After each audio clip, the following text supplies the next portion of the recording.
Ekitongole kya KCCA olunaku olwaleero kiyimiriza emirimu gyonna egibadde gikolebwa ku kizimbe ky'omugenzi Muhammad Katimbo eyali omugagga w'omu Kampala nga bagamba nti ekizimbe kino kizimbiddwa mu luguudo.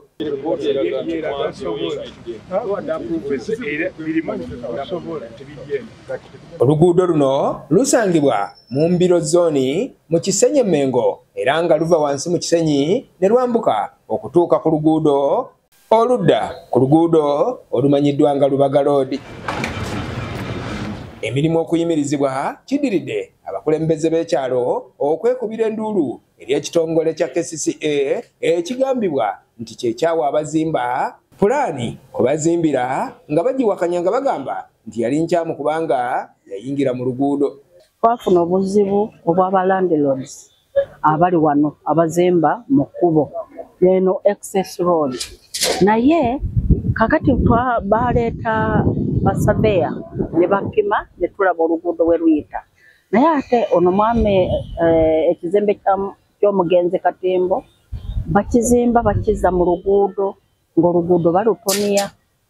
Bw'atyo Director w'ekitongole kya KCCA avunaanyizibwa ku kuzimba ne pulaani Vincent Biribonwa ayimiriza emirimu ng'agamba nti pulaani gye baawa abazimba si gye baagoberera.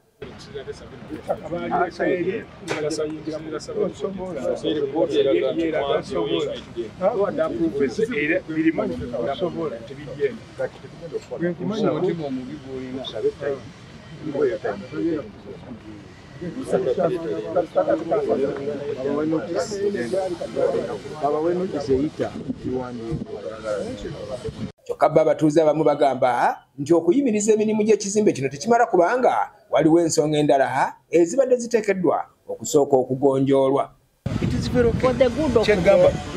Labayo mama ono alumirwa nnyo n'okusinga gwe singa teyalumirwa yandibadde ateeka ennyumba n'agireka eri. Tulina survey report esukka musa wakalaba keno n'endala zitunuulira kitugamba batuwe paka ku lwokubiri kyonna kye tunaasanga nga kyetaakisobola tujja kikola. Kituyambako okulaba nga ekkubo lino tulirekayo oba leeni oba ki naye nga kikoze sigadde nga buli muntu kyayagala.